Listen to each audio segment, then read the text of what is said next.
નમસ્કાર વિદ્યાર્થી મિત્રો, 26 જુલાઈ 2026 ના દિવસે ફરીથી એક કોમન પેપર યોજાવા જઈ રહ્યું છે. ઘણી બધી ભરતીઓ ના જે લોકોએ ફોર્મ ભર્યા હોય એમણે ધ્યાનમાં રાખવાનું છે કે આ પરીક્ષા આપતા પહેલા એમણે કઈ કઈ બાબતો જોઈ લેવી જોઈએ. સૌથી પહેલા તો 26 જુલાઈ નો દિવસ દેખાય એટલે બધાને કારગિલ વિજય દિવસ નો ખ્યાલ હોવો જોઈએ કે 1999માં કારગિલમાં આપણે ભવ્ય રીતે આ જે યુદ્ધ હતું એને જીત્યા હતા. ઓકે, મૂવી પણ આવ્યું છે, બરાબર. જો જ્ઞાન છે ગમે ત્યાંથી પ્રાપ્ત કરો. મૂવી આવ્યું છે શેરશાહ કરીને, કેપ્ટન વિક્રમ બત્રા, એ દિલ માંગે મોર.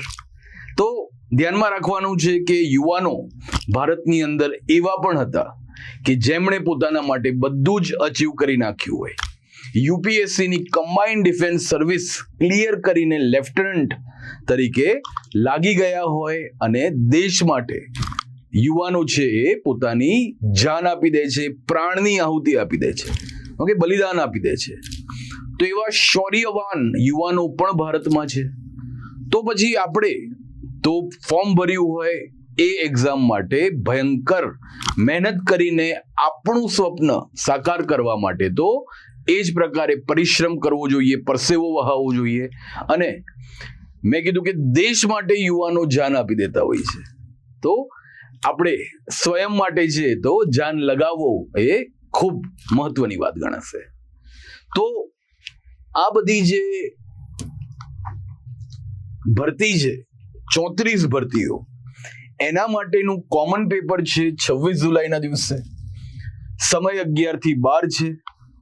તો આ પરીક્ષાઓ જે આપવા માંગતા હોય એમને મેં જે આગળ ભણાવ્યું હોય એ વિડીયો કઈ રીતે જોવા જોઈએ એની હું આજે ચર્ચા કરવાનો છું. જેમ કે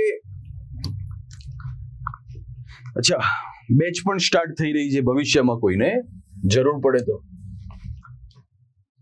છેલ્લા એક વર્ષનું ઇકોનોમી નું કરંટ અફેર્સ મેં ભણાવ્યું છે, એનો એક વખત તમે યુટ્યુબ પર વિડીયો જોઈ લો. પોલિટીનું પણ છેલ્લા એક વર્ષનું કરંટ અફેર્સ ભણાવ્યું છે, એનો પણ એકવાર આજે વિડીયો જોઈ લો. પોલિટી અને ઇકોનોમી એક સિક્કાની બે બાજુ, એ પ્રકારનો પણ આપણે વિડીયો કર્યો છે, એને પણ બધાએ જોઈ લેવું જોઈએ. આ ઉપરાંત મેથ્સ અને રીઝનિંગ અટેમ્પ્ટ કરવાની સાચી રીત કઈ હોવી જોઈએ એની પણ આપણે ચર્ચા કરી છે.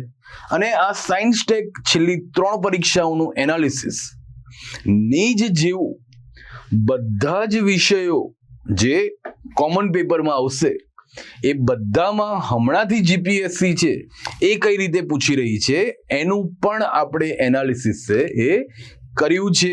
યુટ્યુબ ઉપર બધાના નાના વિડીયો છે, અવેલેબલ છે. તો આજે જ તમે જોઈ લેશો તો તમને જીએસ ના કોમન પેપરમાં અને છેલ્લા 4-5 દિવસમાં કઈ રીતે કયા ટોપિક ઉપર સબ્જેક્ટની અંદર વધારે ભાર આપવો પડે અથવા વધારે ભાર આપવાથી લાભ થશે એનો ખ્યાલ આવશે. અને આપણું કરંટ અફેર્સનું જે મેગેઝિન છે એ પણ આપણે બનાવડાવ્યું હતું મે એન્ડ સુધીનું.